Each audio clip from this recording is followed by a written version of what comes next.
Edi yang melihat Geno ini langsung menerkam Geno dan mau memakan gitu kan. Setelah diterkam,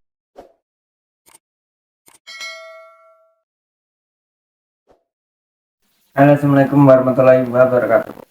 Oke teman-teman, kali ini saya akan berikan satu cerita tentang seorang yang kehilangan hewanya yang dia suka, sampai dia ini nggak mau pulang sebelum hewanya ini ketemu, dan sampai orang ini nekat sama jadi Tarzan dan kanibal. Seperti apa ceritanya? Mari kita simak. Oke teman-teman, jadi kisah ini dialami Edi pada tahun 1883 waktu si Edi masih muda. Nah, Edi ini memiliki peliharaan burung perkutut yang sudah ditawar mahal, ditawar 3 juta. Kalau si Edi nggak dikasih gitu. Nah, harga perkutut ditawar 3 juta kan pada waktu itu kan sudah mahal kan.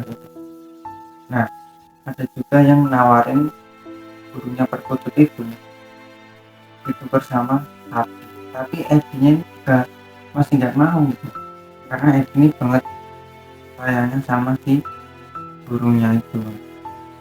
Nah, karena menurut Edi ini burung yang mempunyai insting yang kuat gitu. Setiap malam Jumat atau setiap apa itu kayak ngasih tanda gitu. Nah, namanya orang dulu kan percaya kan kalau sama gituan gitu, apalagi di desa gitu. Di desa sama sekarang kan nggak percaya kan soal-soal gitu.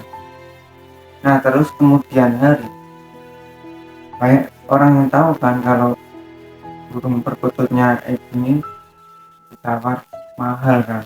Ada juga yang mau nuker sama sapi gitu. Banyak yang tahu, banyak yang dengar gitu kan berita itu. Terus kemudian hari, tepatnya hari Selasa jam 2 siang, burung perkututnya Edi ini dimaling orang.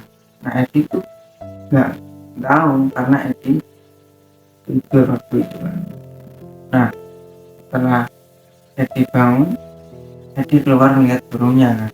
Ternyata burungnya nggak ada, tapi malingnya itu ngambilnya nggak sama sangkarnya, cuma burungnya aja gitu. Jadi Edi ini mikirnya, ngelihat apa, sangkarnya itu masih ada, mikirnya itu burungnya keluar gitu kan. Nah, Edi itu langsung mencari burungnya ke mana-mana gitu, sampai ke hutan-hutan dicari gitu, sampai 3 hari Edi ini nggak pulang gitu. Nah, keluarganya ini terus mencari si Edi, kok sampai nggak pulang padahal cuma nyari burung itu. Terus keluarganya mencari si Edi. Nah, tahu-taunya Edi sudah bikin kayak rumah-rumah kayak gubuk di tengah hutan. Diajak pulang sama saudara-saudaranya, sama ibunya, orang tuanya itu, Edinya nggak mau kalau burungnya belum ketemu. Jadi Edi ini nggak mau pulang sebelum burungnya ketemu gitu kan. Terus keluarganya ini pulang. Nah, 1 minggu kemudian keluarganya ini dapat berita kalau burung perkututnya Edi ini dicuri orang. Nah, keluarganya yang mendengar berita itu langsung keluarganya nyamperin Edi lagi ke hutan untuk menjelaskan masalahnya dan membujuk Edi ikut pulang kan. Nah, setelah nyamperin Edi di hutan, keluarganya menjelaskan kan kalau burungnya nggak lepas sendiri tapi dicuri orang, dan Edi diajak pulang. Tapi Edi masih kekeh nggak mau pulang kalau burungnya nggak kembali lagi ke dia gitu. Nah, Edi yang mendengar penjelasannya keluarganya itu, Edi memutuskan untuk tinggal di hutan biar dekat sama burung-burung di hutan, mendengar suara-suara burung di hutan. Karena kekecewaannya kan, burung kesayangannya hilang.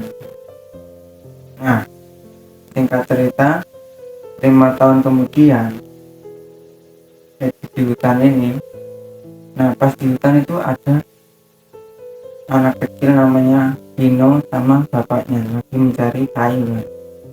Nah, waktu bapaknya Vino sibuk motong-motong kayu ini, Vino kan main di belakangnya bapaknya kan, main-main sendiri gitu. Nggak taunya Vino itu sudah diincar sama si Edi. Nah, Edi ini yang 5 tahun nggak pernah ketemu sama orang sama sekali. Edi ini sudah berubah sifatnya, sudah nggak senormalnya orang gitu sifatnya. Nah, Edi yang melihat Vino ini langsung menerkam Vino dan mau memakan gitu kan. Setelah diterkam, Vino ini menangis kan. Vino ini nangis jerit-jerit. Nah, bapaknya Vino ini mendengar Vino nangis, langsung melihat kan kalau Vino dipegangin sama si Edi.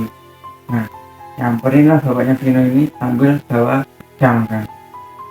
Setelah itu bapaknya Vino tanya ke Edi, kamu mau ngapain pegang-pegang anak saya gitu kan si bapaknya Vino. Nah, tapi si Edinya ini kalau sama orang dewasa dia itu agak takut gitu. Nah, dia itu masih izin kalau mau memakan anaknya.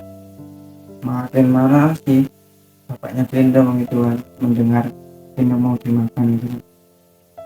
Nah, setelah itu bapaknya Vino nyuruh Edi lepasin si Vino. Nah, lepasin lah si Vino dan si Edi ini disuruh pergi gitu.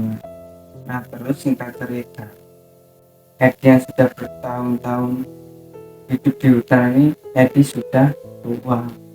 Nah, Edi yang usianya 115 tahun ini, Edi mengalami sakit parah. Untung aja di sekitar gubuknya Edi ini ada Pak Tarno yang lagi mencari kayu. Nah, Pak Tarno ini kan tetangganya keluarganya Edi dan tetangganya Edi dulu gitu kan. Nah, mendengar Edi kesakitan, Pak Tarno langsung nyamperin ke gubuknya Edi. Nah, melihat Edi yang kesakitan itu, si Pak Tarno ini tanya ke Edi,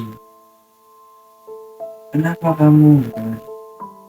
Nah, Edi jawab, saya sakit mau pulang ke rumahnya gitu kan. Disuruh Pak Tarno ini dengan keluarganya untuk menjemputnya gitu. Nah, terus keluarganya Edi yang dikabarin Pak Tarno ini kalau Edi itu sedang sakit parah dan pengen pulang dan pengen dijemput keluarganya. Nah, keluarganya yang mendengar kabarnya dari Pak Tarno ini, keluarganya langsung seketika nyamperin si Edi dan menjemput si Edi gitu. Nah, setelah Edi dijemput dibawa pulang.